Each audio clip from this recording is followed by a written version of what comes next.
Welcome to the deep dive. Our mission today, well, it's to look at a career that seems, honestly, impossibly expansive.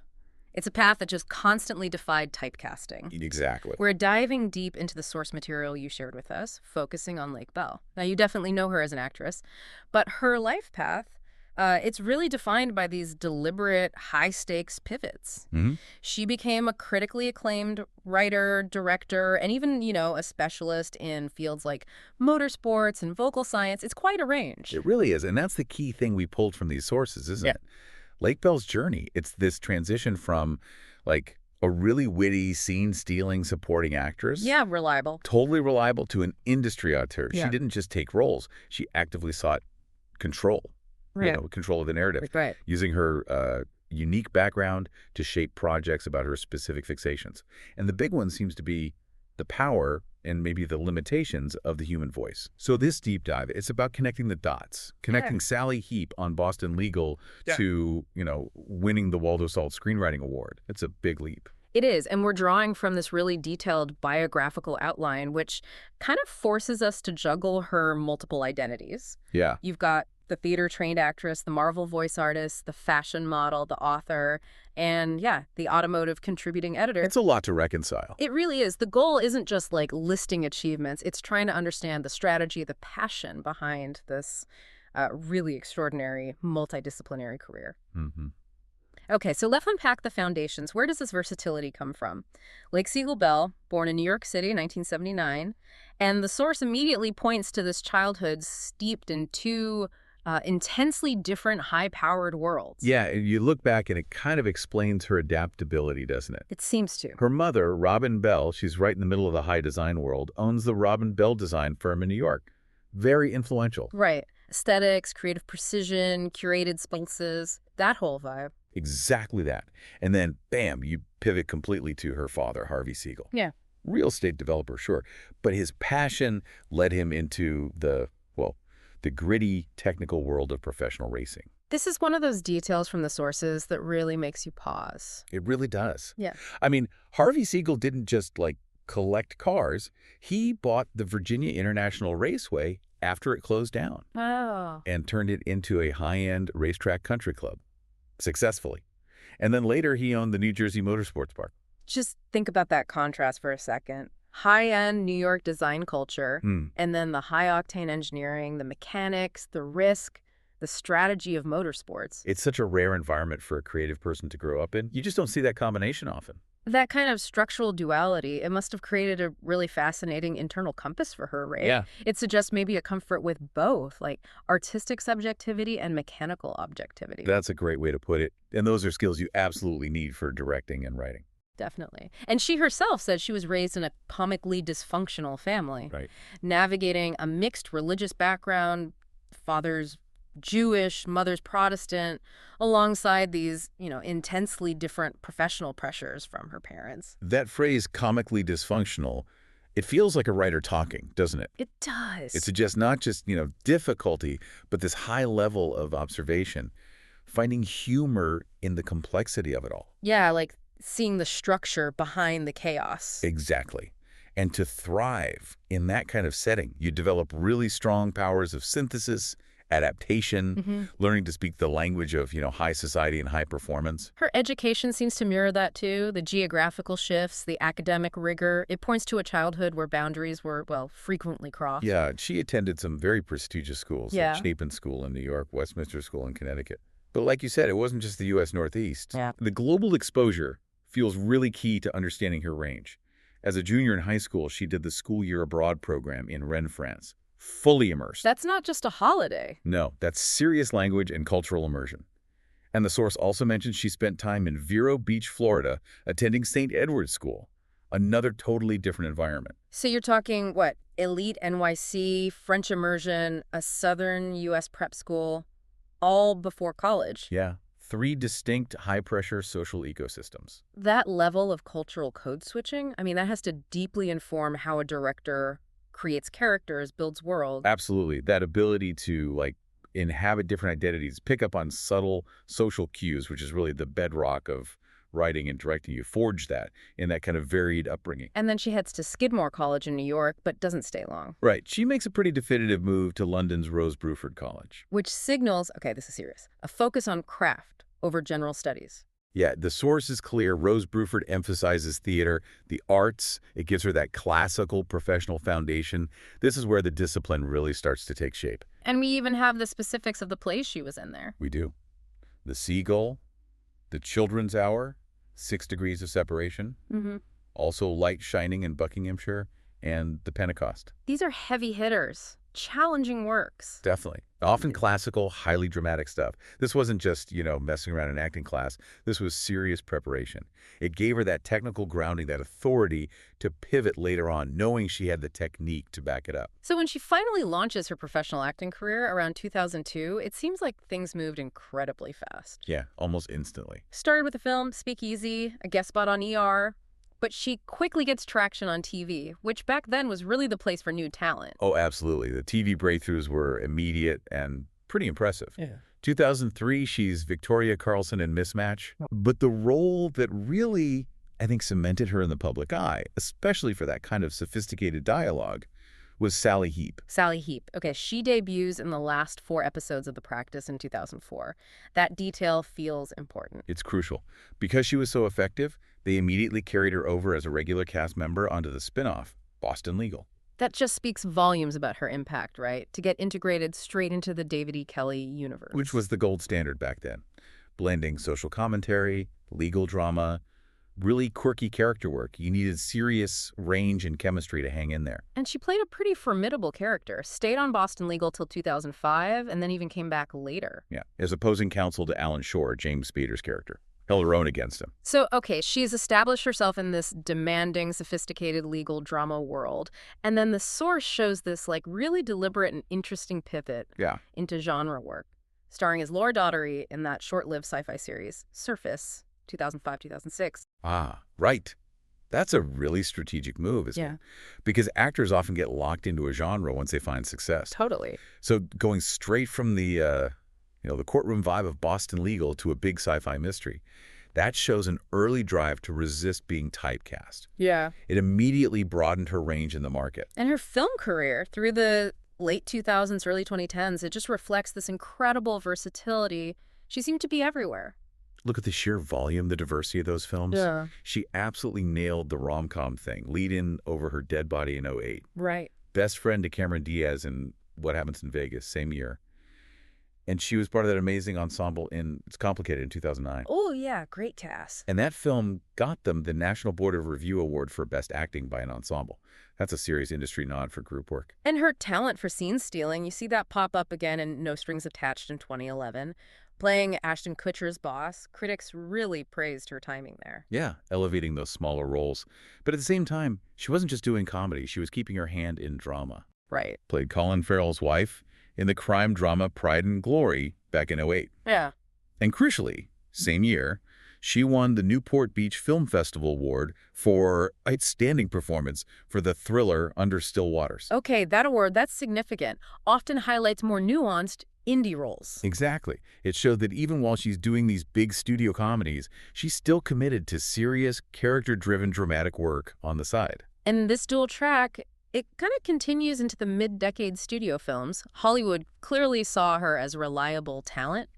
Led to roles in Disney's $1 Million Arm in 2014 and that thriller No Escape in 2015. But we absolutely have to talk about her long run in satirical comedy, because according to the source, this seems like it was the perfect, almost low-stakes workshop for her next big career move. You mean Children's Hospital? Exactly. Dr. Cat Black in Rod Corddry's completely wild satirical series from 2008 to 2016. Such a funny show. And this is a critical transition point, right? The source notes, while she was on that show, she directed 2 episodes. Yes. It feels like Children's Hospital wasn't just an acting job for her. It was maybe a place to quietly test out her directing skills before making that big feature film jump. Like a training ground. Precisely. Because when you're directing satire, you're hyper-focused on timing, tone, character absurdity. Skills that directly feed into the unique voice she had later established as a writer-director. And she kind of repeated that model later, didn't she? With her own show, Bless This Mess. Yeah, 2019-2020. She starred as Rio Levine Young, but she was also co-creator, executive producer, writer, and director. Total control. Taking the reins completely. Mm. Okay, and finally, let's link her acting back to that core obsession we mentioned, sound. Her voice acting portfolio is, well, it's huge now, and it connects straight to the themes in her directing. She's become a real powerhouse there. I mean, she voiced Dana Mercer in the prototype video game way back in 2009. Right. But the mass appeal really kicked in with Chloe the cat in the Secret Life of Pets movies. You instantly know that voice. Oh, yeah, Chloe. But look at the weight of her current animated roles, too. Poison Ivy in the Harley Quinn series on Max. Critically acclaimed, super edgy. And doing amazing work there since 2019. Plus, she's Black Widow Natasha Romanoff in the Disney Plus series What If? That's major IP, carrying the vocal legacy of these huge cinematic characters. It really is. And the Harley Quinn series especially, it's such a great example of dark satire, character depth. Yeah. It lets her use her voice talent with this incredible nuance that the show demands. And just to tie up the Marvel thread, she also popped up in live-action Black Panther, Wakanda Forever in 2022 as Dr. Graham. Right. So this massive successful voice portfolio, it really establishes her authority on the very subject, the voices that she dedicate her filmmaking and her book to. It all connects. Okay, so we got the Foundation London Theatre, we've got the Industry Reliability, Boston Legal, all those films, and the Workshop Experience Children's Hospital. The sources frame her next move, writing and directing, as this very intentional, strategic experiment. Yeah, it wasn't just like, oh, I'll try directing. She fully committed, made the short film Worst Enemy in 2010, starring Michaela Watkins. And the subject matter is, well, it's fascinatingly weird, isn't it? It signals her unique artistic bent right away. Totally. The source says the plot is about a milk-drinking, lactose-intolerant misanthrope who's physically stuck in a full-body girdle. I mean, that's definitely a statement. Finding humor in discomfort, physical restraint. It's such a statement of intent. Mm. Why would a successful actress risk things making that short film?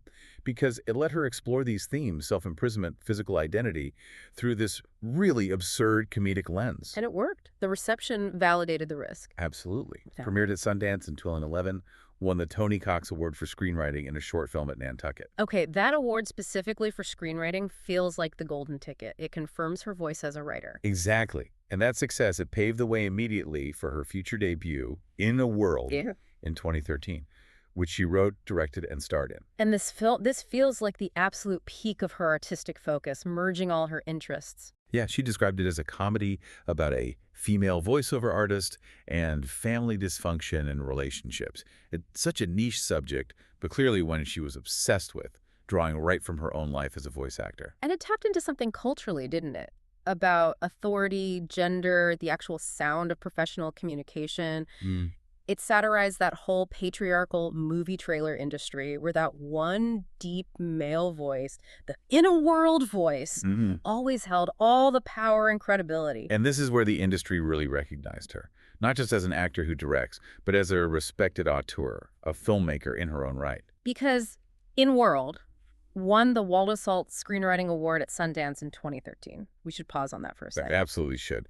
The Waldo Salt Award is arguably the most prestigious prize for narrative screenwriting at Sundance. That's huge. Winning that means your peers, the critics, they recognize the originality, the intelligence, the craft of your writing, the massive career milestone.